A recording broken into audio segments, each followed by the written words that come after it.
Pleased to be here. Awesome. So as we kick it off, Susan, we met here right at the Sydney Startup Hub. You know, you doing your amazing startup. Tell us a bit about yourself first.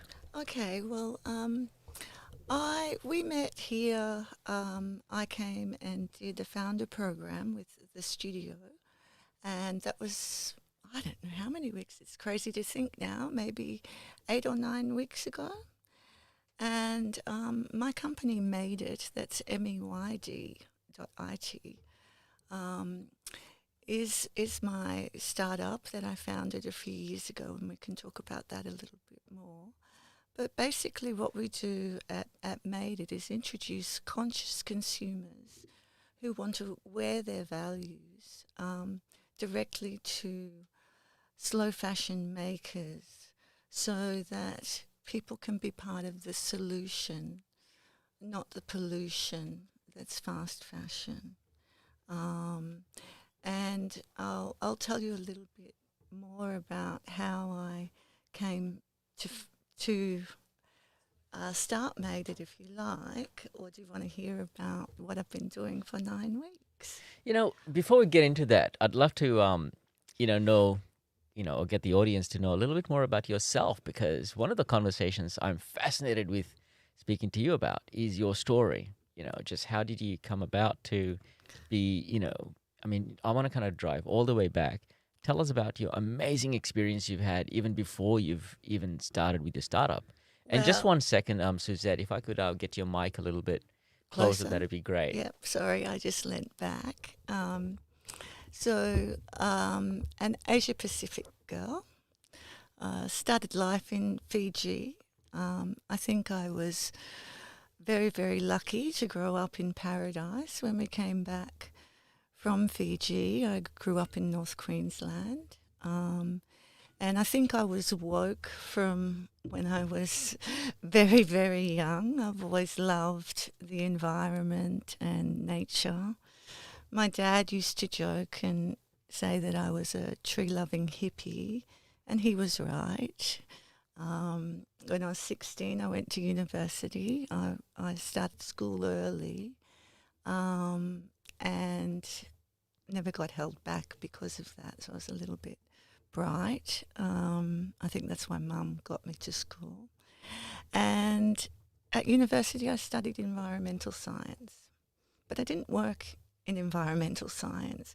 That was a while ago. I'm not going to say how long. But in those days, there wasn't much work in that arena. And I ended up, my whole career was in research and technology. So I worked for a lot of the big players and market research industry and ended up working for the technology provider to the industry. It was called SPSS at that time, became an IBM company. So I was the technical account manager for IBM and used to travel Asia Pacific and talk to our clients. Basically, my job was transferring, sort of translating business pain into geek speak, for want of a better way to put it, and software training and things like that, operational support. I moved on and was working in California for a while, living in LA, working for a company there, LRW, where I was helping bring that organization into the 21st century with their technology. They're quite leaders in virtual reality research and other market research for clients like Disney, for instance. Um, and then I came back to Australia, and unfortunately, I had some health issues. My mother in law had some health issues. Then my husband had some health issues. And in 2016, I lost both my mother in law and my husband to cancer. And that was a very difficult year for me. And it was 2017 that I actually formed my company, which was the wrong way to go about it. I had a bit of an epiphany one day, and I was talking to a close friend who's also a fashion designer, dressmaker, and costumer. And she was telling me how she'd worked for 6 weeks without pay and didn't end up getting paid. That morning, I'd been sort of over my coffee because I like to keep in touch with technology industry. I was reading how Airtasker had just gone for their Series C, 33 million. And I just had this epiphany that what the world needed was like an Airtasker meets an Etsy combined, and a transparent way to ensure that everybody gets paid fairly. And things sort of went from there. I went and registered the company straight away, which I learned later is not what you should do. Then I went and did all the research and everything that I spent many years in that research industry. So I knew I had to do that, but I should have probably done all of that research first before, registered the company. So that's a rookie mistake, and a lot of people do that. So tell us a bit more about, maybe for the benefit of those who may not have had the opportunity and may be thinking, oh my God, I'm gonna have to go register my company. Tell us more about that, and. Okay, so what I learned, like initially, I just went, I've got this great idea, and then it's all about getting the name of the company. I was working on the name of the company, and I wanted it to be made, and I came up with the name of the company. I'm like, right, I'm going to register it. I'm going to get all the URLs. I'm going to do this. But really, what I needed to be doing, and you learn this when you do these founder programs and the startup methodology, is that initially you want to go in and do your market research and actually validate your business idea. Make sure there is a market, that this is something that's got legs, that can scale, that you'll have customers to begin with. So yes, very rookie mistake. For a woman who'd been in business for a very long time, but different sort of business, corporate life and middle level management in multinational corporations doesn't prepare you for life in a startup as a founder. It might teach you a lot about business and management when you get to that next stage, but those beginning stages. I knew I had to do that, but I was like all very passionate and keen about following through on that idea, and for me it was a real saviour to have something to lift me out of my grief as well, and to motivate and to drive me forward to engage with the world again. So I wasn't quite ready to start phoning people up and doing surveys or knocking on doors, but I was quite happy to design software and, work out the platform, go through names, register URLs, do all that side of things. And then I think it was 18 months later, I start to realise that I've done it all back to front, but that's okay. Yeah. That's okay. I mean, they often say that diversity is one of the most critical ingredients in any founder, and you tick every diversity box that I know of and I can think of. From geographical standpoint, Fiji, Australia, California, then back. Yeah. Tell us a bit more about And I also did a lot of work in my time in multinational corporations. I did myself out of a lot of jobs, outsourcing to India, setting up teams in India. So I've been to India. I we also set up teams in Eastern Europe when I was in LA. So, and we also, when I was IBM, SBSS, we did things like Follow the Sun. So, very used to working in international global teams. Globalization is talked now as a trend. Well, I think it's been a trend for a very, very long time. The same actually with AI, Callum. Yeah, absolutely. And how do you feel like all of that international experience has led you to where you are right now with your startup? Well, I think it puts a different lens. Uh, Like I always looked at my business to think, does it have like whatever? Because this idea just came to me, it wasn't like I was looking for it. It came to me, well, from the heavens or whatever. I had an epiphany and I downloaded this idea. And immediately I thought that has global potential. And Australia is a very small market. And I suppose it depends on what type of business you want to build. But for me, there was always this global perspective, and part of that global perspective gets into the issues as to why I formed the company. As I said, there was a basic, we couldn't call it, well, do we call it slavery?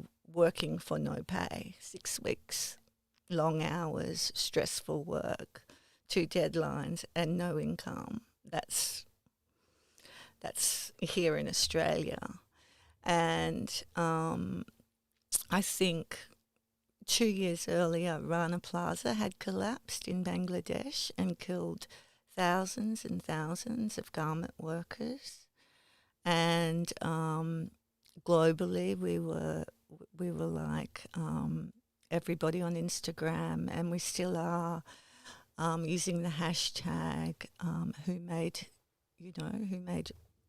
my clothes, and asking big brands who made my clothes.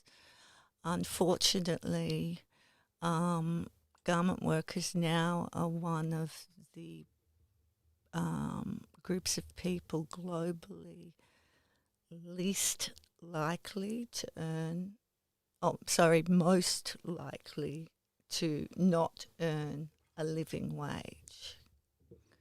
So if, when you go to places like India and you see, and even Hong Kong before it was became back to mainland China, you'd see a huge disparity between the poor and the rich. And while you say I'm diverse in ways, Australia, New Zealand, even the west coast of Fiji are all not quite homogeneous, but you don't see such a range between a beggar and, outside a Cartier watch shop or whatever. So when I first travelled, that hit me really hard.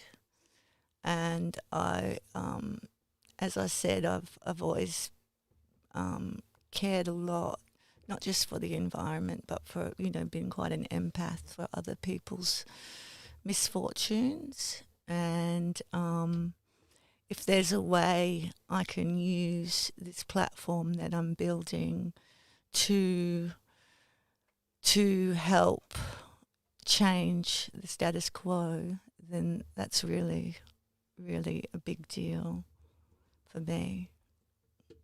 And you talked about slavery in modern day Australia.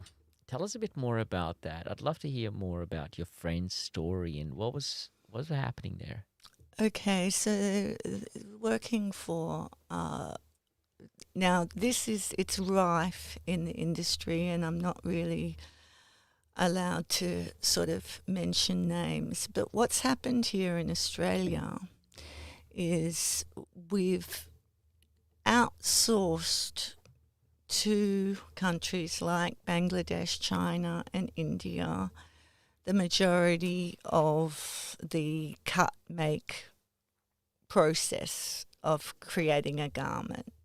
Well, actually, the whole, like basically, we take our wool and we take our cotton raw, we ship it to China, we ship it to China. They mill it. Then, depending, it'll go wherever, and eventually Australia gets back cheap, nasty, ill-fitting clothes.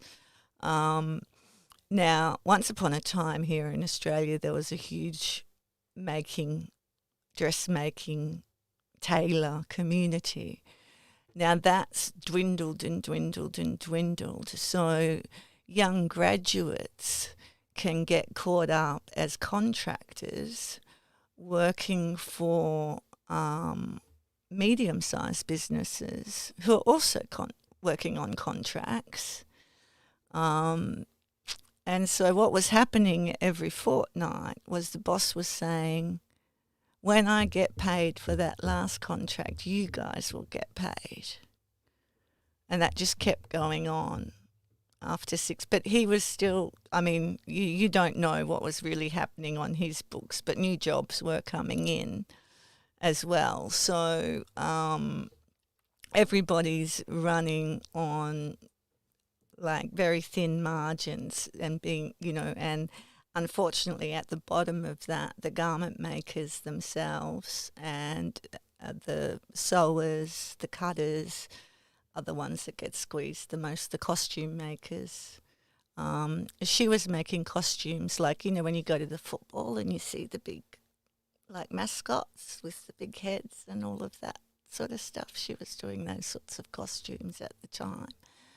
But it also happens, I don't, if I go into it too much, I'll start naming names. And like say there's a big rush before Fashion Week, people need samples, people need things made, they're just squeezing.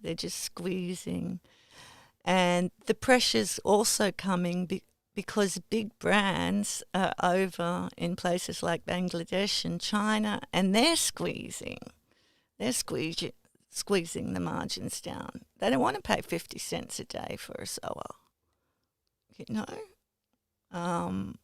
Here in Australia, you can't pay 50 cents, You have to pay, what's the legal, I think it's $18 or $20 an hour.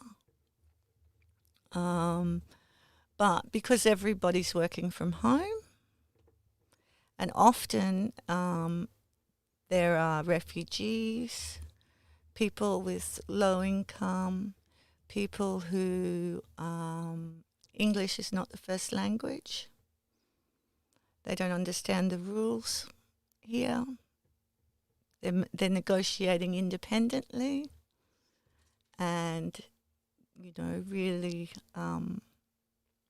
not earning a salary, Obviously, they won't work for that person again, but that person who's doing that gets known, but new graduates don't know, so they'll get burnt. Right. Anyway. And how prevalent is this issue? I mean, we're talking about this as a minority, or is this a majority issue? It's, let's just say 50-50. And there's other causes, but Ethical Clothing Australia is a great charity institution, watchdog, that certifies companies, and for the few ethical organisations that do make fully, like there are some very reputable brands and makers here in Australia who are still just managing to do it 100% in Australia. Um, but yeah, like it's it's an industry where it's known globally for this to happen. So yeah, I can't comment. Yeah. I just know it happens too much. The fact that it happens is enough. So you've spent a lot of time researching that, given your background in research as well. Tell us a bit more about then the epiphany and what is the solution. Okay, so what I see is a peer-to-peer platform where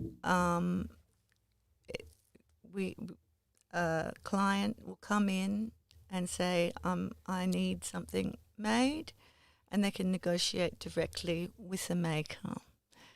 Now, everybody's like, well, that's not very convenient or very easy because it's going to be slow. It's not like just going to Kmart and getting a $2 t-shirt. But do you want to wear guilt, or do you want to wear something where you know that a person's been paid properly? But you're probably not going to get, well, actually, there's a great company called Citizen Wolf if you do want to buy an ethical, sustainable t-shirt that's made to measure here in Sydney. That they specialise in t-shirts like that.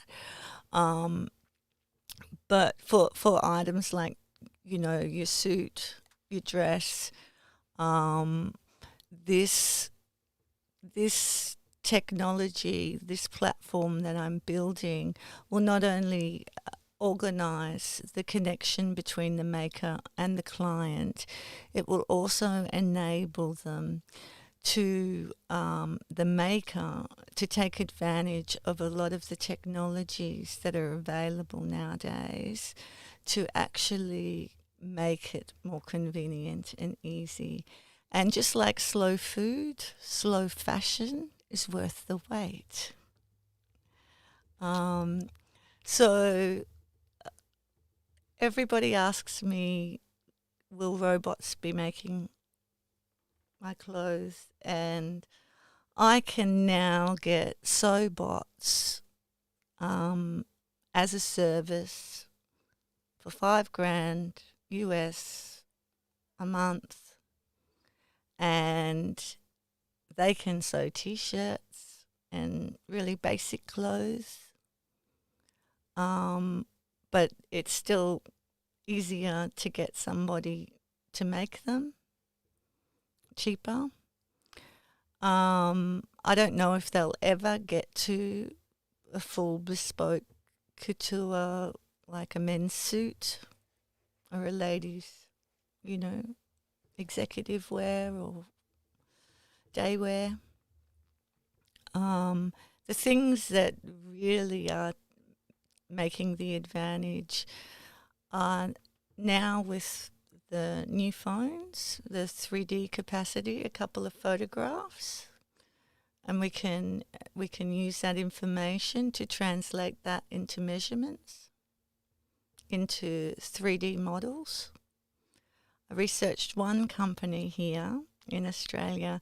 They're 3D printing the body. So after a scan, you go and stand in their scanner, and then they'll make a 3D replica of you, 3D printed, and then the tailor can pin and use that to actually make your suit. The 3D body is biodegradable, so I could bury it in the backyard, but I'm not sure what the police are going to say. Just a mannequin, right? It's a mannequin, I know, but what are the neighbours going to think? No, there's, we've moved on a little bit from that now. We can just translate it into a 3D, an actual 3D image that we can actually use a 3D design software to design the outfit. Then we can take that 3D design and turn it into a pattern, print the pattern, and start cutting and sewing from there. So there's a lot of time that can be saved in the process.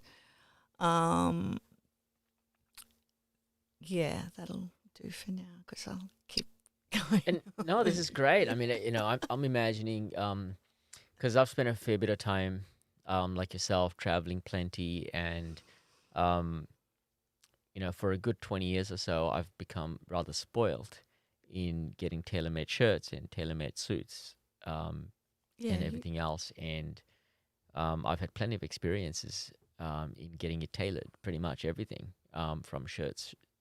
I mean, especially shirts and suits. Um, so I certainly understand the experience, and it's really hard to find a good tailor that you're happy with, right? That knows not only how to measure you correctly, because I think everybody tries to measure, and most people probably measure the same thing. I don't doubt that. I think it's how they interpret that information and how do they manifest that in their designs and the way they express it. It all comes out different. yeah, and there's also something between the actual raw measurements and the way that your body sort of, like, you could get two people with the exact same measurements, but the sway, the curve and the way that your body sits versus another person could be quite different, and the garment won't hang properly, won't drape, you know, Yeah. the sway of the back. And How do you solve that? Now I'm curious. well, most tailors create, or dressmakers create, a toile, and that is something that is just made from calico or something like that, and they fit that on you before they use the precious, beautiful fabric. Now, that's where the 3D model becomes so important, and from the photographs and the translation in that software. So that's yet to be seen if the software is there yet. But the more machine learning, as you know, we'll hopefully get there. But it's interesting what you said, because the other aspect, as you know, as a founder, my first step is just to get an MVP, or a minimum viable product, and some traction. And to do that, I can start with like a concierge service and move to a very simple platform. And the first part of my service will be the matchmaking component. And so that's just the beginning of connecting clients to their dressmaker or to their tailor. And even in that matchmaking process from the very beginning, there's learning that needs to be captured that will teach the software over time to become more and more intelligent about how to match and what are the most important factors to match on. So, What have you learned so far as some of the most important factors in matching and getting this right? well, location's a good one. I think it depending on, it's very much about what is required, what skills are required. So are we talking about, some very detailed lace and embellishment skill? We're talking about some sort of wedding dress or some sort of formal, or are we looking at the cutting skills, because the style of the dress, we want someone who's an incredibly good cutter. There's personalities. Personalities are important. I think personalities are a big factor, and I don't know how I'm going to translate what I know. But I'm sure Watson or somebody can learn. Did you know what they did last year at IBM? No. They, in June, in the summer range, they fed all of the runway fashion into Watson to see if he could predict the fall trends, colours, styles. And yeah, there's a bit of work to go on the artistic side for machine learning, as you probably Well, we know a know. lot It's about got the to. It's a chess. collaboration together with the designers and the artists, and this is my thing. If we can get young girls studying STEM, not sewing, in countries like India and Bangladesh and places like that, and they can move into working with software, with platforms like mine, and making clothes that are made to order. Because I don't believe that in this modern age that we need to mass produce.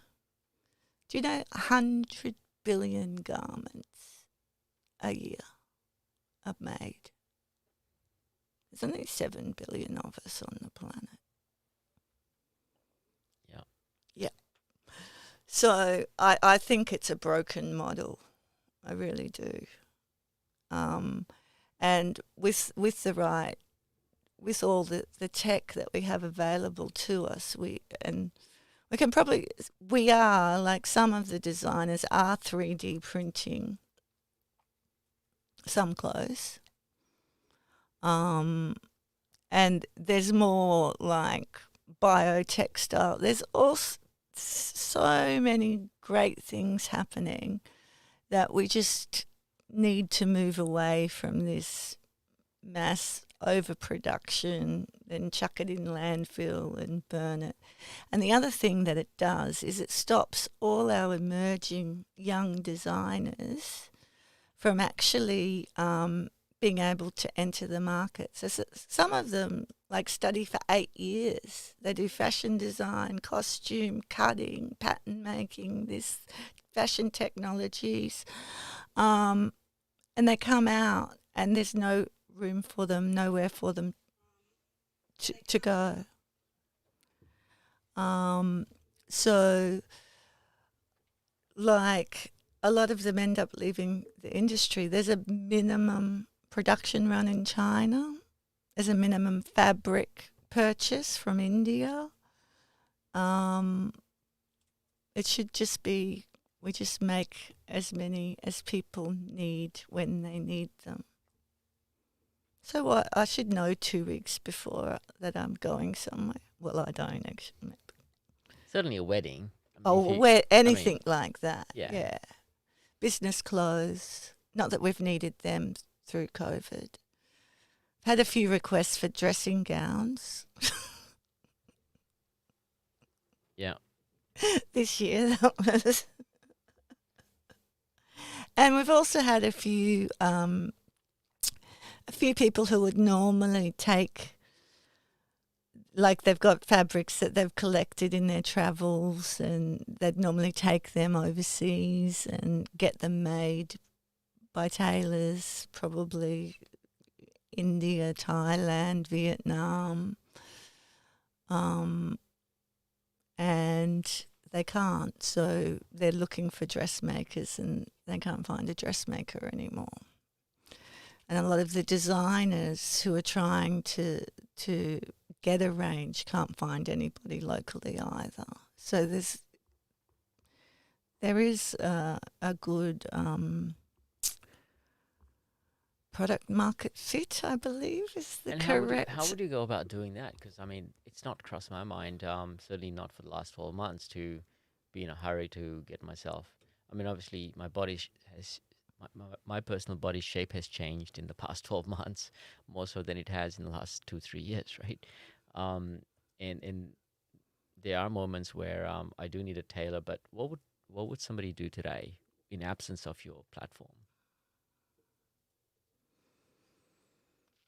I think you would go on Google and try and find someone? You would ask people. Maybe you'd go to the alteration shop at the shopping centre.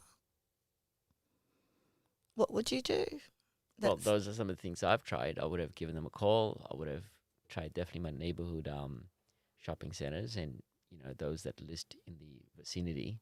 I'd call some of them up. I'd probably call the people I know that are more familiar with some of these things, and they'll tell me to go to some other area that I may not be familiar with, but certainly they may be highly recommended. And yeah, so to get to recommendations, you're going to start to have to look at Google. But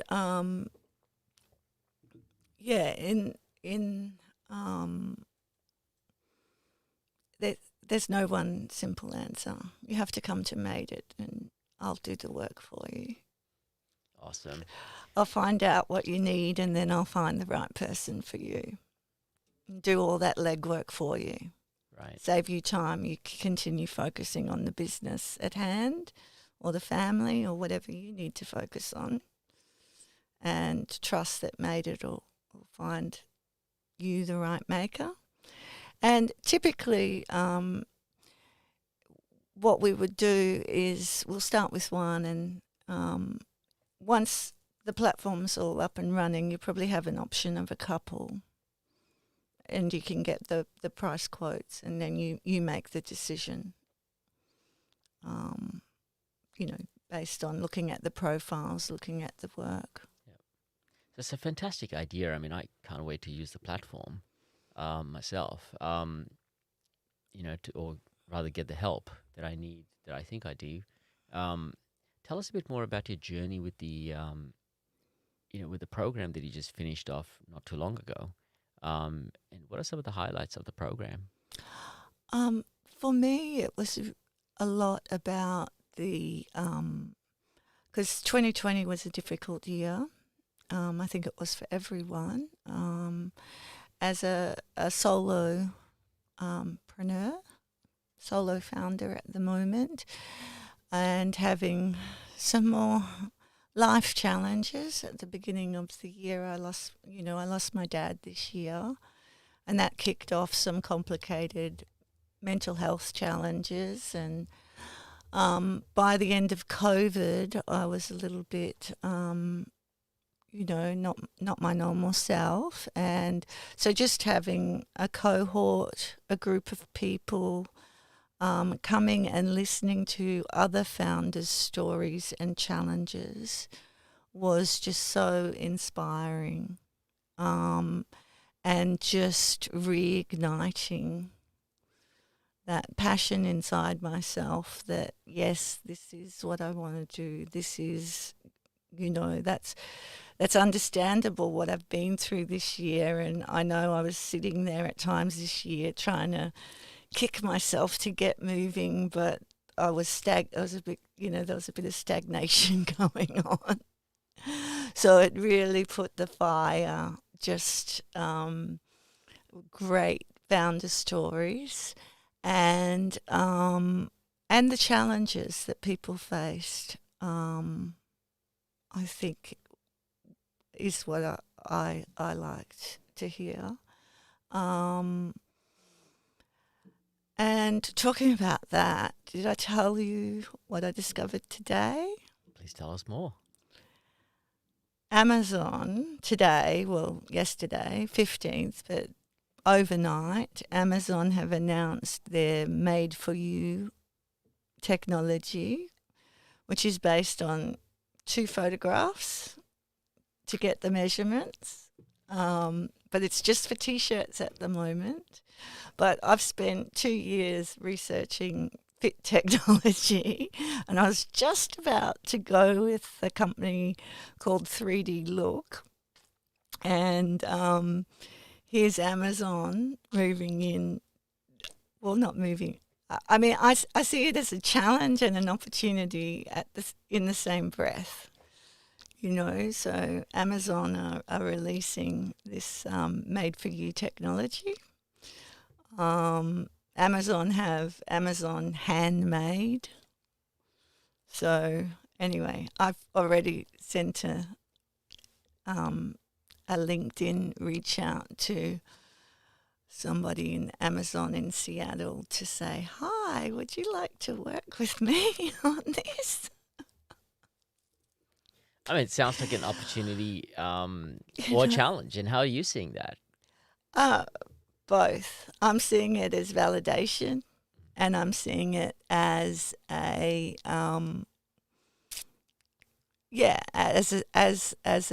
it's competition. It's the big guys, and reminds me of what David McKee was saying, who was our expert in residence here at the studio during the Founders Program. And he talked about the power of being a little flea, being able to maneuver quite quickly versus the big players. So we'll wait and see how I handle that. But yeah, I'll have a look into what they're doing in more detail, but it's definite validation that I'm on the right track. I just need to move quicker. I'm being a bit slow. We've seen how Amazon moves. I mean, not necessarily just Amazon. We've seen how Amazon and their competitors, how they move into a market. I've seen how they moved into every market, most markets, and we've also seen how they've had tried to acquire a lot of these companies as well. So quite often when they launch a technology like that, again, I don't know the details of this particular They platform, they bought somebody out 2 years ago. That right? But yeah that's in the US, yeah right? yeah So I mean, it's only a matter of time where they would, trying to get a foothold in the US market, and then at some point of time they'll start to think about global domination, and there will be a point of time they'll look at Australia. It could be 6 months, it could be a year, it could be 2 years, it could be 5, it could be never. Is this something you'd position yourself as a potential exit? exit plan. It's a great exit plan. And the other side of it is And what would we be saying to anybody from Amazon right here on show listening to this whole thing? I do have a give me a couple call. Talk to Callum and I. one of my best mates at university, out in Melbourne, so when I was up at Microsoft in Seattle, I discovered that he's also up in Seattle as well, working for Amazon. And he's been there for a while now, like really, really a long time up in Seattle. I'll give him a call, in Seattle as well. But yeah, I mean, you never know. I mean, these types of conversations can now happen digitally through one of these live shows. And the other exciting thing that I do know from all my years in research and tech is that the Australia-New Zealand market is the perfect market because at the moment their tech's only really working for basics like teas. And if they want to get it working for women's dresses, they're going to need to train that software. So maybe they need to train and work it in a nice small market like ours. That technology, speaking of which, I mean, I've got a little bit of experience working with that technology, not so much in fit tech, but a very different application of the same technology. So one of the companies that we're doing a fair bit of work with is out in the US, a company called Better Body Image in the US.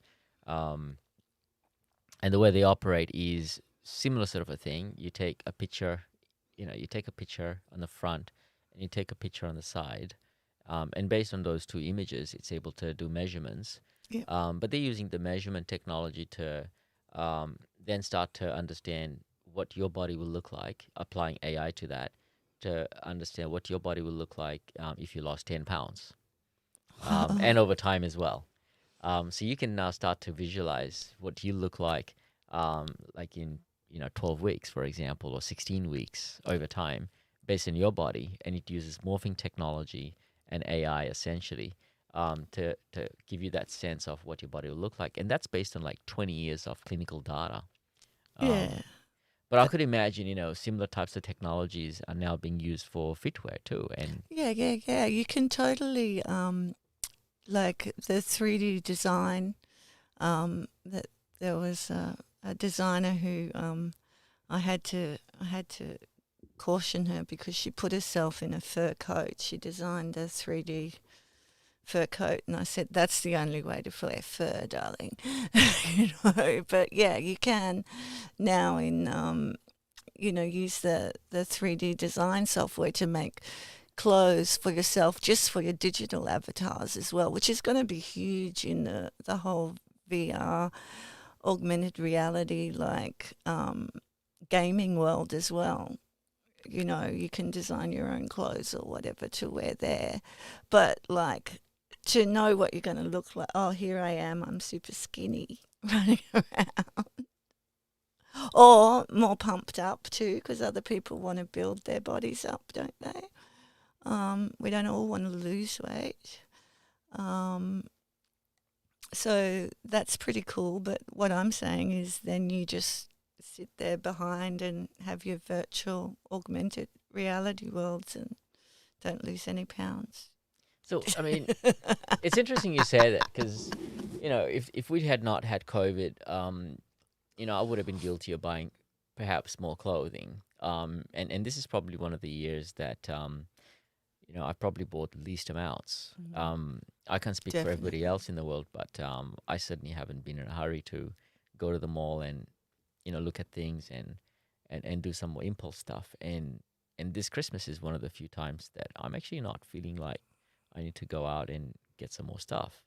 How is the industry reacting to it? And you'd be a lot closer to this whole thing than I. Well, even Black Friday, we were trying to encourage people to not, why buy stuff that you don't need. It's very quiet through COVID. A lot of executive wear out the window, really.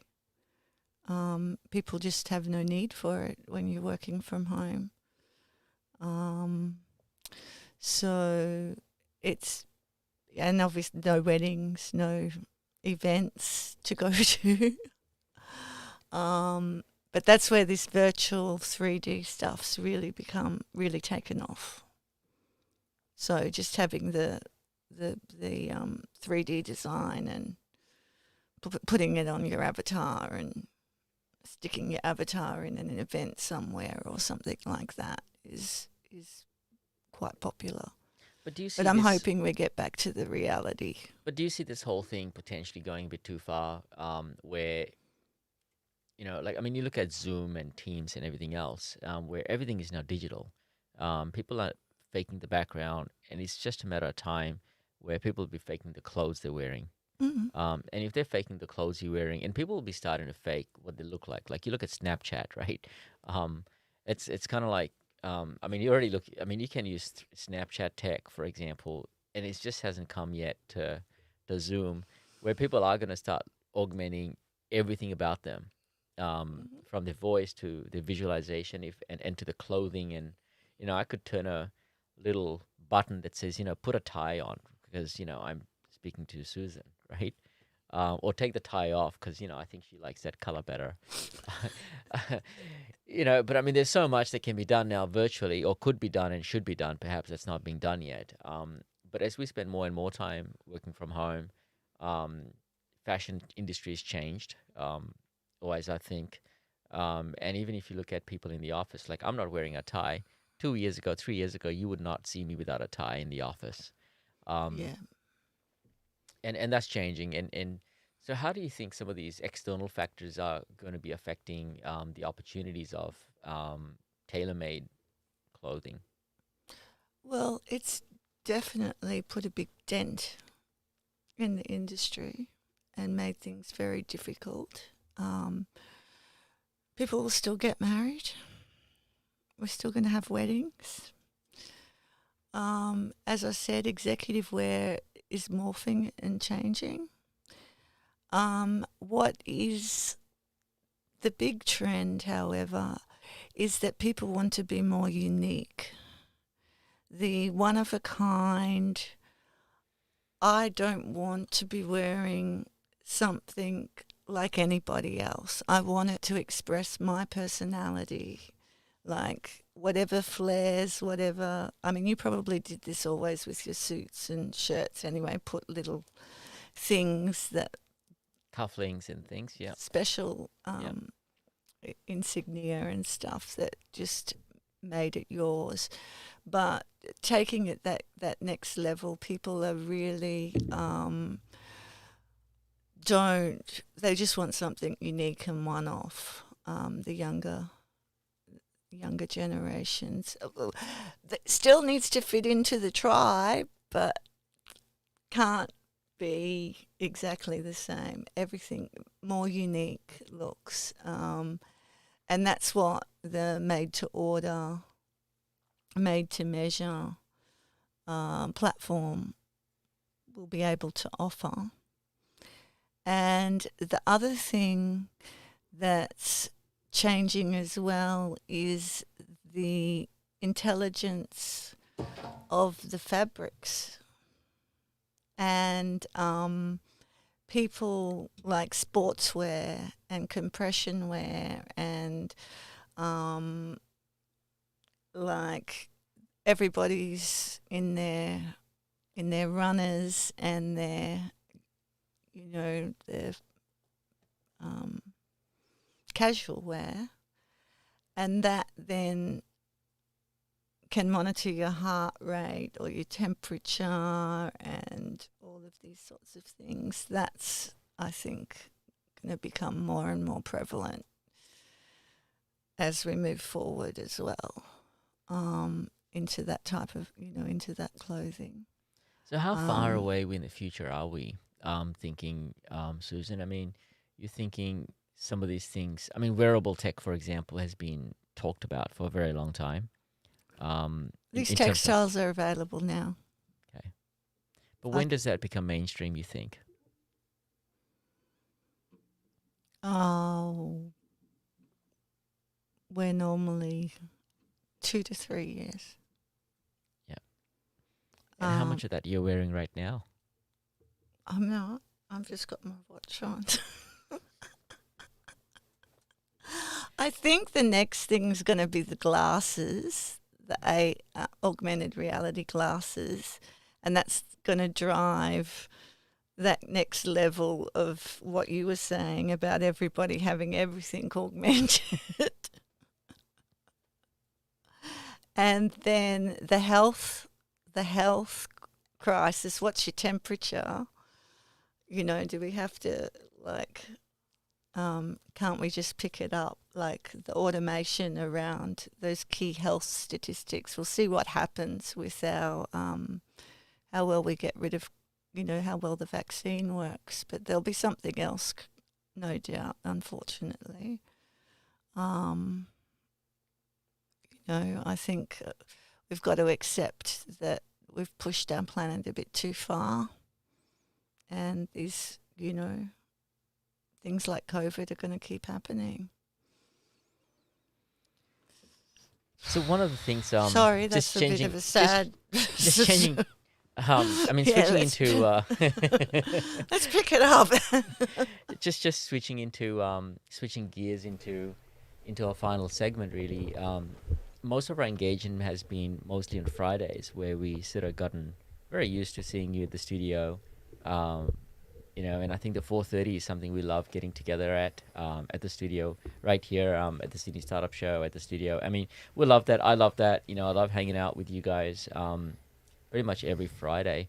Tell us about more your experience being in the studio and what are your thoughts going forward?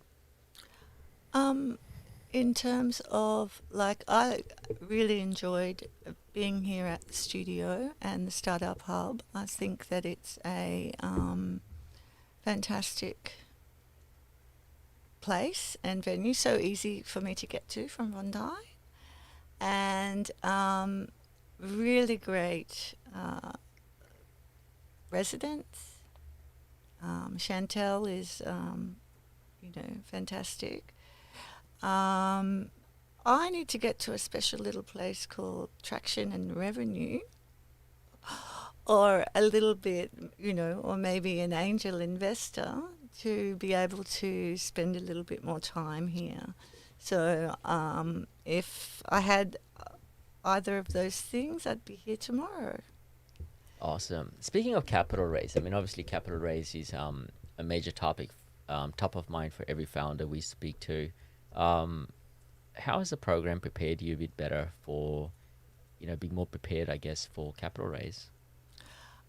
So, so it's very, very clear in terms of helping you realize what investors are looking for. That it's not enough to just have a great idea. That you really need to have, you know, product market fit isn't just some surveys saying, yeah, I think it's, I'll use that software if it was available. It's actually having people using, getting something to market and getting actual customers. Um, and it's, I suppose, for me, because I've got to take a step back to get my MVP up and running, that's really where my focus went. But it's also about perhaps looking for a co-founder. I think the statistics aren't very good for solo founders. And if you're a woman, I think there's only 15% of venture capital goes to women founders. And then of that, solo founders is quite so like it's prepared me for bootstrapping for a long time. I think is the and obviously your first round should be family, friends, and fools. And I don't know many fools, unfortunately, and family and friends aren't in the league.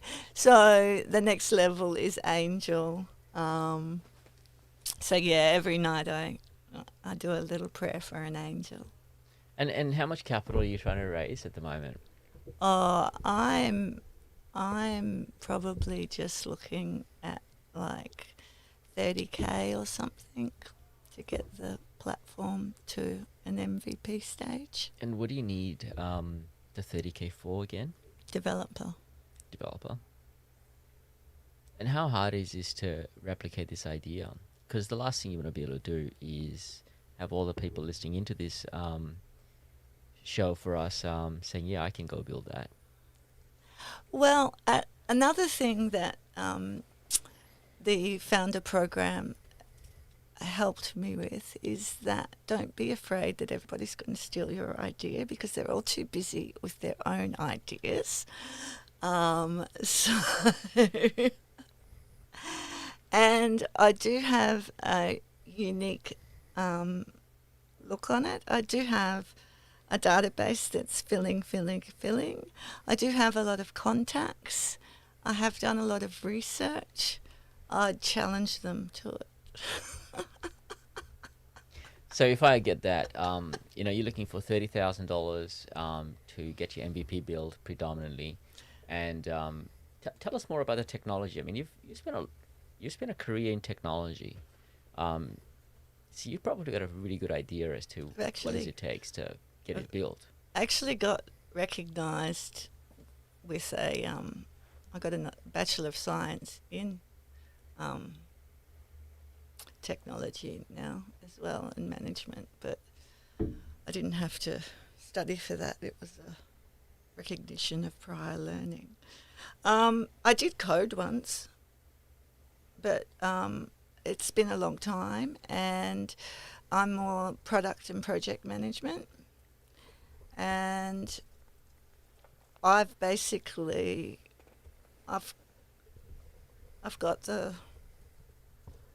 frames. I know what needs to happen. I've got the idea. I keep saying, oh, well, maybe I'll just learn to code again or look into more no-code type solutions. But I think I definitely need a young, bright lead engineer full stack that I want to, pay. And we talk about getting people on internships. Why don't we geek out a little bit? Talk about technology, just changing gears a little bit. Oh, okay. That'd be fun. I actually had a question that I've heard around. We're at an hour now. We've been going for a good hour, so we'll probably wrap up pretty soon. But I think this is a great segue into at least one. I think we have time for one question, and it's a question that I've heard a few people leading up to this podcast ask me. And we've talked a lot about Made It and how it's related to slow fashion and its mission there. But to a lot of lay people, me included, the word fashtech, which is quite a buzzword right now, it's not. We have no idea. So if you could give a short introduction to what fashtech is and how Made It is a part of that and how it's using it to make their mission happen, that would be awesome. Okay, so fashtech is technology that we're using in the fashion industry to augment and to streamline the production and the consumption of fashion. So we're looking at the processes that begin with production. So that can begin from the what we call the cut, make, trim process. So we talked about robotics, we talk about AI, we talk about 3D technology, we talk about, the 3D technology can then lead into augmented reality and VR technology. And we also have blockchain in terms of the transparency and the certification and following who made what and the whole supply chain transparency. Fantastic.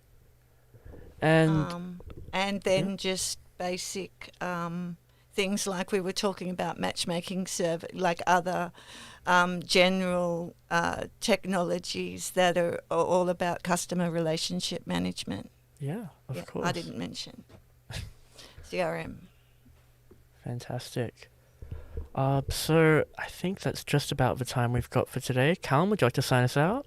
Awesome. Well, thank you so much, Susan. This has been an amazing. I've learned so much. I mean, I know we've chatted so much about this a number of times, but thank you so much for just sharing all your insights about the industry and just your story. Thank you so much. Thank you. Thank you so much for having me. It's been such a pleasure. And hopefully maybe we'll catch up again another time. And thanks again, Callum. Thanks, Nick. And thank you, everyone. Thanks, guys. MEYD.IT. There we Thank go. you. Awesome. Bye. Thanks, guys.